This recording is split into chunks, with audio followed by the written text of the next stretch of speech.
नमस्कार मु आपण मानकर धीर आपण मानकु आशार लोक कार्यक्रम स्वागत होची आपण मानकर उठी जाई भरोसा रही अनेक आशा से आशा को पूरण करने आमर ये छोटिया कार्यक्रम आशार लोक कार्यक्रम आरंभ करने पूर्व आम जज मान सागर आपण मन परिचित कर दूची ये होती आलोक नायक ये होती आमर पूर्व एपिसोड रे जज भाव भूमिका ग्रहण करते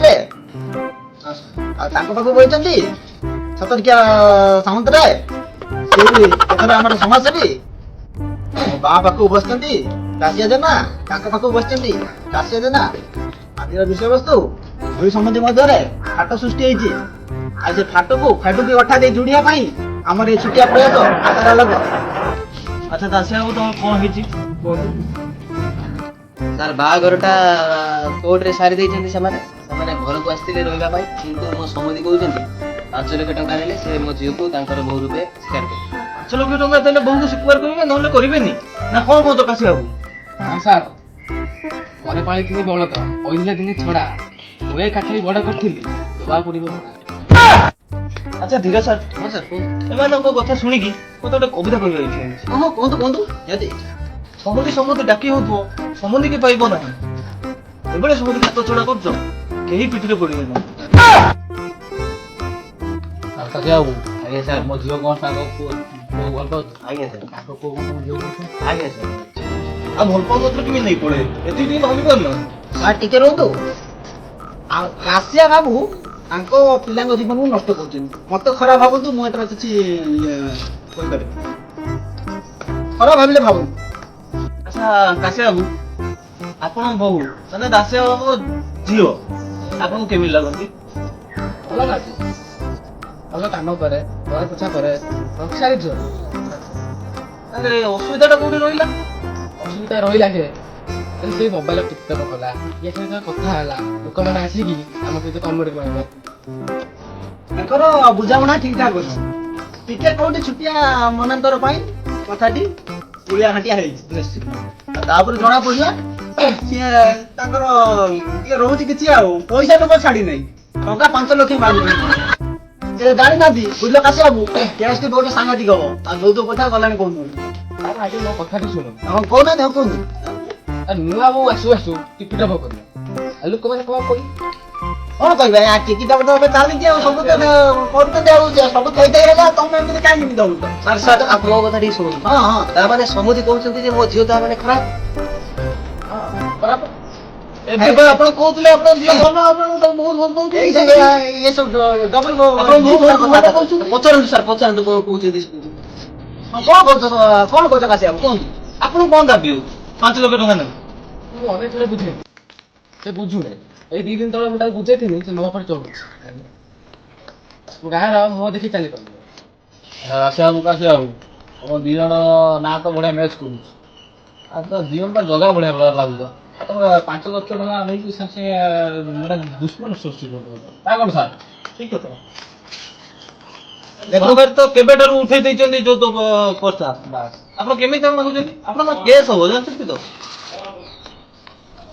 जल्दी को मागिले केस हो केजन केते परिवार शून्य होई जाई जेति पे पैसा न देई पारि कि लज्जित होई सब आत्महत्या भी करछती आपण एबे भी ताको प्रेशर दउ चंदी से कोउ आनिबे से गोटे गरीब लोक कोउ आनिबे 5 लाख टका सुनो सार लक्ष्मी पतिया वाले आपण मोर पाइछ आसे बड़ा बहु को तमे निंदा करछ आ मिलियो नै ए चुप बिचारी तोरे एकी तोला जगत नै जा जा भाग जा कोण समरी बाबू को मुझे कोर्ट रे रखि देबी मु दी जणे छिरो बापा मु सेतोर चुप होई आपण ता मन इच्छा जा कहि चलचंती औ आ कोडुआ देखि देबी देखि देबी सब मुझे देखि देबी सार मु के समाधान हो गरे तोर 12 समाधान हो आमे अपन को संभाली करी तुम जो की सक्सेस दे तो बापा बोली समान दो तुम मुंडा पर चलु से समधि तमे जदि मो झियो को झियोर सम्मान देबो से भी तुमको बापार सम्मान कोन पई दबनी तमे जदि झियो को माटा मारिबो कि ताको लोक को आगे इंसल्ट करिवो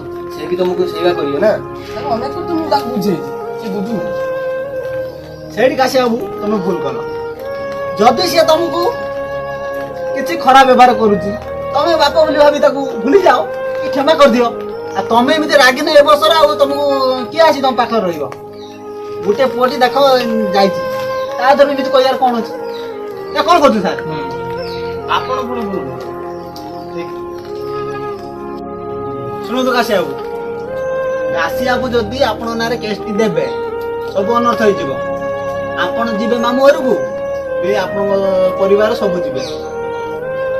ଯୋଉ ପୁଅକୁ ମୁଣ୍ଡରେ ରଖିଛ ସେ ପୁଅ ବି ଜେଲ ଯିବ, ସେ ବି ତମ ସହିତ ସମ୍ପୃକ୍ତ ଅଛି। ଦେଖନ୍ତୁ ସାର୍, ସେ ମୋ ନାଁ ଯଦି କେସ୍ ଦେବେ ମୋର 5 ଲକ୍ଷ ଟଙ୍କା ଦରକାର ନାହିଁ, ମୋର ଝିଅ ବି ଦରକାର ନାହିଁ, ତମ ଝିଅକୁ ଦେବ ନେଇଯାଅ। ସେମିତି କେତେ ହବ ସମଜି? ମୋ ଝିଅ ତ ଯାଇସାରିଲେଣି ନା ଆପଣଙ୍କ ପୁଅ ସାଙ୍ଗରେ, କିଛି ଦିନ ବି ରହିଛି। ତମେ ଯଦି ସେମିତି କଥା କହିବ ମୁଁ ଗରିବ ବାପଟି କଣ କରିବି? ତମ ପୁଅ ବି ତାକୁ କୋର୍ଟ ମ୍ୟାରେଜ କରିଛି, ସେ ବି ଆଇନ ଆଶ୍ରୟ ନେଇଛି, ସେମିତି ଅଲଗା କରିପାରିବନି ତାକୁ। କେସ୍ଟାକୁ ନିଜ ନିଜ ଭିତରେ ସମାଧାନ କରିଦିଅ। କାଶୀ ବାବୁ, 12 ଲୋକ ଦେଖୁଛନ୍ତି। ନା ସାର୍ 13 ଜଣ ଦେଖୁଛନ୍ତି, କ୍ୟାମେରା ମ୍ୟାନକୁ ଛାଡି ଦିଅ। ପୁରାଟା ସିରିୟସ୍ ହେଲେ କମେଡି ପୁରାଇ ଦଉଛନ୍ତି। କି କଥା ଦେଖେ ସାର୍, ତମକୁ କେତେ କହୁନାହାନ୍ତି ବସ କଦଳୀ ବାତ୍ୟା ଭଦ୍ର କିଏ ଦେଖୁନାହାନ୍ତି? ସେବେଠୁ ଚୁପ୍ ଥିଲେ, ଗୋଟେ କହିଲେ ଗୋଟେ ଏମିତି କଥା କହୁଛୁ। ବେକାରିଆ କଥା ସମାଜସେବୀ ହେଇଛ ନା ଲୋକ ଘରେ ସମାଜକୁ ଆଣି କମେଡି ପୁରଉଛ। ଦେଖନ୍ତୁ ସାର୍, ମୋର 5 ଲକ୍ଷ ଟଙ୍କା ଦରକାର ନାହିଁ, ମୋ ଝିଅ ଆମ ଘରେ ରହିବ, କିନ୍ତୁ ତାକୁ ବହୁ ରୂପେ ସ୍ୱୀକାର କରିବି ନାହିଁ। ଏଇଟା ମୁଁ ତା ହାତରୁ ମୁଣ୍ଡେ ବି ପାଣି ପିଇବି। ଇଏ କେମିତି ଦେବ ଏସବୁ କଥା? ନାର ତ କାମ ଏଠି କରୁଛ ଆପଣ। ତାହେଲେ ଆପଣ ଏଇଟା ଫାଇନାଲ ଡିସିସନ। ଆଜ୍ଞା ସାର୍। ଠିକ ଅଛି, ଆସିବା ବାବୁ ଏବେ ଯାହା କରିବେ ତାଙ୍କର ଆଇନ ଆଶ୍ରୟ ନେବେ, କିନ୍ତୁ ପଛରେ ଆପଣ କିଛି ଅବଜେକ୍ସନ କରିବେନି। ଠିକ ଅଛି? ଏଠି ବୁଣିଆ ହେଇକି ଝାଡୁଛନ୍ତି, ଭୂତ ହେଇକି ନାଗୁଛନ୍ତି। ବଡ କମେଡି କରୁଛନ୍ତି ଏଠି। ଏଟା କି ଭଳିଆ କେସ୍? ଏଟା ଆମ ଆଶାର ହେଲ ଫାଷ୍ଟ 15 ମିନିଟ୍ ଉପରକୁ ହେଇଯିବ ଯଦି ପୁଣି ଲୋକ ବାହାରି ଦେବେ। ଆଉ ଲୋକ ଦେଖିବେ ନାହିଁ, ସମାଧାନ କରିଦିଅନ୍ତୁ। ହଜାର ହଜାର ଲୋକ ଦେଖୁଛନ୍ତି, ସବୁ କଣ ଭାବୁଥିବେ ଜାଣିପାରୁଛ? କହିଲେ ନା ଝିଅ ରଖିବେନି, ଇଏ ତ ଯିବେ କେସ୍ ଦେବେ ତାଙ୍କ ନାଁରେ, ତାଙ୍କୁ ବୁଝାବୁଝି କରିବେ। ଆପୋଷ ମାମଲା ତମେ ଗୋଟେ ସାଙ୍ଗେ ଦେଇକି ଆସ। କଣ ହେଇଛି ତମେ କହୁନା? କଣ କରିବ କୁହନ୍ତୁ କାଶୀ ବାବୁ, କଣ କହୁଛ? ଏ ଲୋକ ଆଗର ମୋର ବେଶୀ ଥିଲା। ସମତି ସାର୍ ଦେଖୁଛନ୍ତି, ସମସ୍ତେ ଦେଖୁଛନ୍ତି, ଛାଡ଼ନ୍ତୁ। ମୋ ଘରେ ତା ଝିଅ ରହିବାର କୌଣସି ଇଏ ନାହିଁ। କିଏ ନାହିଁ? ସେ ଇଂଲିଶ କଣ ଗୋଟେ କହନ୍ତି ସେ ୱାର୍ଡଟା ମନେ ପଡୁନି। କଣ ହଉଛି? ଓ କାଶୀ ବାବୁ, ଗୋଟେ କଥା ନା, ଏବେ ହଜାର ହଜାର ଲୋକ ଦେଖୁଛନ୍ତି। ଆଗରେ ଆଉ କିଛି ହେଇପାରିବ କଣ ଏଠି ଲାଗୁନି। ଯାହା ପଞ୍ଚାୟତ ମିଟିଂ ବସିଲା ଭଳିଆ ହଉଛନ୍ତି। କିଏ ମତେ ହଉଛନ୍ତି ସରପଞ୍ଚ, ତମକୁ ହଉଛନ୍ତି ସଭାପତି, ତାକୁ ହଉଛନ୍ତି ଗାଁର ମୁଖିଆ। ମୋର ଏ ଭିଡିଓଟି ଏଇଠି ସମାପ୍ତ ହଉଛି। ଏ ଭିଡିଓଟି ଆପଣମାନଙ୍କୁ କେମିତି ଲାଗିଛି କମେଣ୍ଟ ମାଧ୍ୟମରେ ଜଣେଇବେ। ଆଉ ଭିଡିଓ ତ ଏକ କେସ୍ଟି ସମାଧାନ ହେଇପାରିଲାନି। ଆଉ ଦେଖିବା ପାର୍ଟ 3 ରେ ଚେଷ୍ଟା କରିବା ତାଙ୍କୁ ସମାଧାନ କରିବାକୁ। ଦେଖ ହଁ, ପାର୍ଟ 3 ରେ ଏ ଭିଡିଓ ସମାଧାନ ହବ। ଆଉ ଆପଣମାନେ କଣ ମତ ଦିଅନ୍ତୁ। ସାମାନ୍ୟ ଯୋଉ କଥା ପାଇଁ ଏକ କେସ୍ଟି ଭାଙ୍ଗି ଯାଉଛି। 5 ଲକ୍ଷ ଟଙ୍କା କଷ୍ଟ ଦେଇପାରେ। ନେକ୍ସଟ ପାର୍ଟ ଦେଖା ହବ। ଆଶା ଲୋକ ପାର୍ଟ 2 ଏଇଠି ସରୁଛି।